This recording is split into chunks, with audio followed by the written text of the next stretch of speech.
Hello everyone, సఖీ తెలుగు ఛానల్కి స్వాగతం అండి. చూసారు కదండి, ఇది మా చెట్టుకు పూసిన గులాబీలే. వీటిని కట్ చేసేస్తున్నాను దేవుడి పూజ కోసం. ఎందుకంటే ఇవి ఎక్కువ రోజులు ఉన్నా కూడా వీటి సారం లాగేస్తాయి అన్నమాట. అంటే మొక్క పెరగనివ్వవు, వేరే మొగ్గలు కూడా రానివ్వకుండా బలాన్ని లాగేస్తాయి. మనం అందంగా ఉన్నాయి కదా అని ఉంచేస్తాం, కానీ చాలా మట్టుగా అవి తీసేయాలన్నమాట. కొత్త మొగ్గలు రావాలంటే, చిగుర్లు రావాలన్నా, కొత్త మొగ్గలు రావాలన్నా ఎండిపోయిన స్టెమ్స్ ఏమున్నా కూడా తీసేయాలి. వీటితో పాటు మా ఇంటి దగ్గర ఉన్న కాగడామల్లి మొక్క చూడండి ఎంత చక్కగా గుత్తులు గుత్తులుగా పూలు పూసిందో.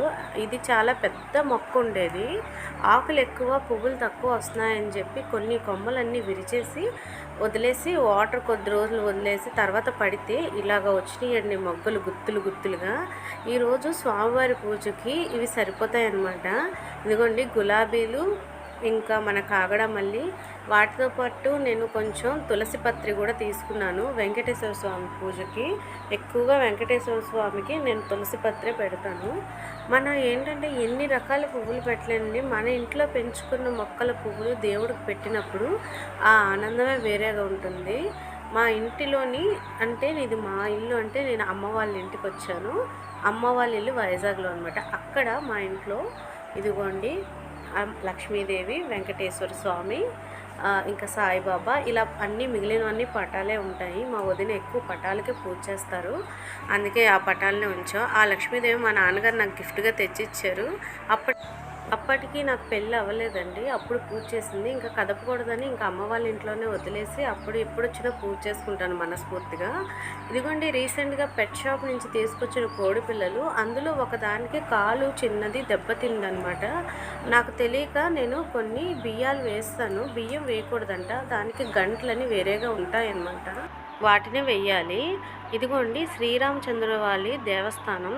ఇది కనక మహాలక్ష్మి అమ్మవారి దేవస్థానం యొక్క దత్తత ఆలయం అన్నమాట, దేవాలయం. ఈ ఆలయం జగదాంబ సెంటర్ దగ్గర కట్టారండి, లాస్ట్ ఇయరే కట్టారు.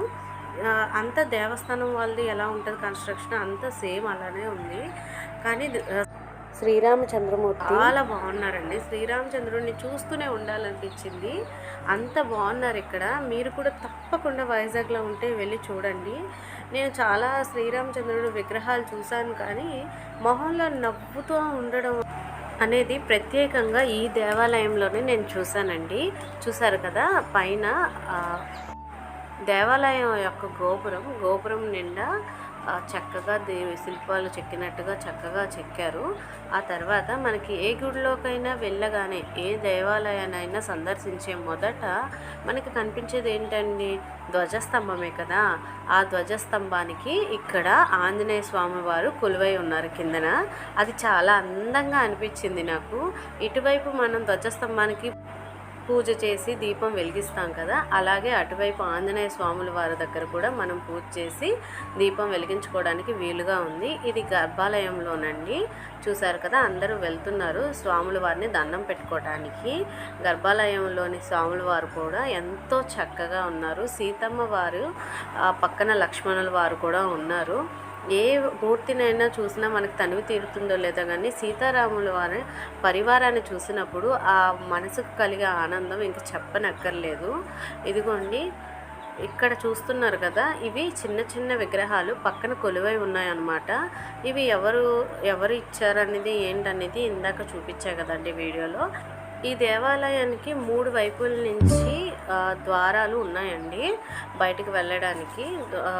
మనకి ఒకవైపు రాముల వారు ఉంటారు, ఇంకొక వైపు మళ్ళీ లోపలికి వెళ్ళడానికి దారి కూడా ఉంటుంది. గుడి అయితే చాలా బాగుందండి.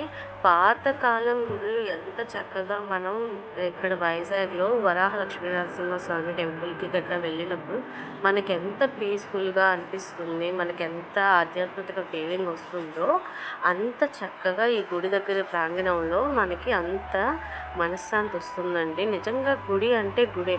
ఏదో ఈ మధ్య సిటీ కల్చర్ బాగా అలవాటయ్యి దేవాలయాలు అంటే చిన్న చిన్నగా కట్టేసి అసలు అక్కడ ప్రదక్షిణం చేయడానికి కూడా వీలు లేకుండా ఉంటున్నాయి కదా, అలా కాకుండా ఈ గుడి చాలా బాగుంది. ప్రదక్షిణాలు చేయడానికి కూడా చాలా అనువుగా ఉంది.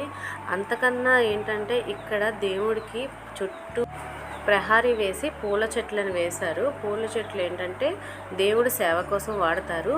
గర్భగుడి చుట్టూ ఏమో తులసి, విష్ణు తులసి, కృష్ణ తులసి ఇలా 2 తులసమ్మలను వేశారనమాట. ఆ ఆలోచన ఎవరికి వచ్చిందో తెలియదు, కానీ చాలా చాలా కొత్తగా ఉంది, అందంగా ఉంది. గుడి పైన చూడండి దేవుడి విగ్రహాలు, వరాహ అవతారం, ఇంకా దశావతారాలని ఎంత చక్కగా పెట్టారో. ఇలా చూస్తూ ఉంటే ఈ గుడిలో ప్రతిదీ చూడాలనిపించేంతగా ఉందండి. చెక్కినట్టుగా ఉన్నది అనడానికి నిదర్శనంగా ఈ గుడి ఉందన్నమాట. ఇక్కడ మాకు గోమాత దర్శనం కూడా అయ్యింది. గోమాత అంటే కేవలం గోవు మాత్రమే లేదు, గోవు దూడ కూడా ఉన్నారు.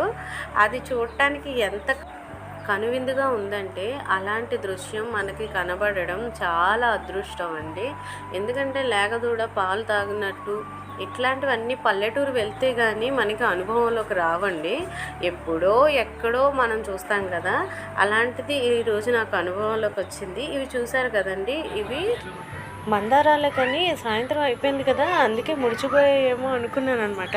పరిశీలనగా చూస్తే అప్పుడు తెలిసింది. లాంతర్ మందారాలు అంటారు కదండి, మన చాలామంది యూట్యూబ్లో కూడా చూపిస్తున్నారు. నేనైతే ఎప్పుడు చూడలేదు, దగ్గర నుంచి యూట్యూబ్లో అయితే చూశాను. అవి ఇక్కడ చూశాను అనమాట, లాంతర్ మందారాలు. చూడగానే భలే నచ్చేసినాయి నాకు. ఇదిగోండి గోమాత. గోమాత తల్లి ప్రేమ నిజంగా ఎంత గొప్పదన్నట్టుందండి. ఎందుకంటే గోమాత ఒక కుక్క బ్లాక్ కలర్ది వచ్చింది దాని దగ్గరికి. ఎక్కడ దాని పిల్ల మీదకి వస్తుందా అని చెప్పి గబగబా దాని మీదకి ఇట్లా కొమ్ములని విదిల్చుకుంటూ ముందుకు వచ్చింది. నాకైతే చాలా భయం వేసిందండి ఆ టైంలో. అంటే తల్లి ప్రేమ అలా ఉంటుందన్నమాట. మధ్యలో గజాలు ఉన్నాయి, అది కుక్క లోపలికి కూడా వెళ్ళలేదు. ఆ విషయం ఆ గోమాతకు కూడా తెలుసు, ఎందుకంటే చూస్తుంది కదా. అయినా కూడా పిల్లని కాపాడుకోవడానికి ఆ దగ్గరికి ఎక్కడొచ్చేస్తుందని ఇదిగోండి కొమ్ములు చూడండి ఎలా ఊపేస్తుందో. అదే కదా తల్లి ప్రేమ అంటే. అందుకే కాబోలు మాతృదేవోభవ అని తల్లిని మొదటి స్థానంలో నిల్చోబెడతారు. పేరుకే ఇవన్నీ పశువులండి. వాళ్ళకి జ్ఞానం ఉందండి బిడ్డను కాపాడుకోవాలని. అసలు ఇలాంటివి కదా మనం చూడాల్సినవి, మన పిల్లలకి చూపించాల్సినవి అనిపించింది అనమాట. నాకైతే ఆ గోమాత దగ్గర చాలాసేపు ఉండిపోయాను. ఎందుకంటే మనం గోవుల్ని చూస్తూ ఉంటాం, అది పెద్ద గొప్ప విషయం కాదు.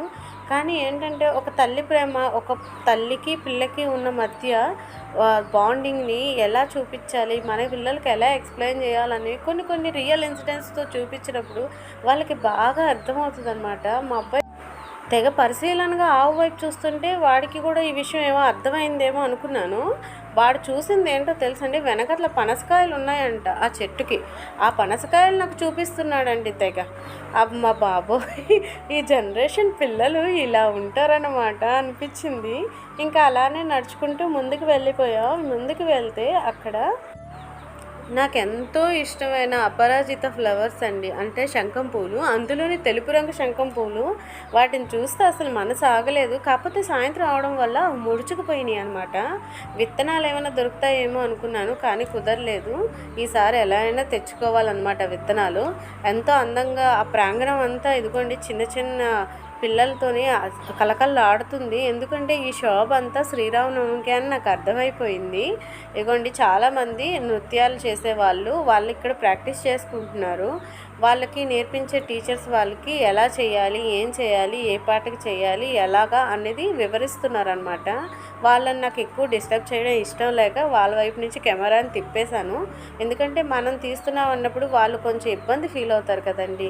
ఈరోజుకి ఇదేనండి వీడియో. ఈ వీడియో నచ్చినట్టయితే ప్లీజ్ లైక్, సబ్స్క్రైబ్ చేయండి. Thanks for watching.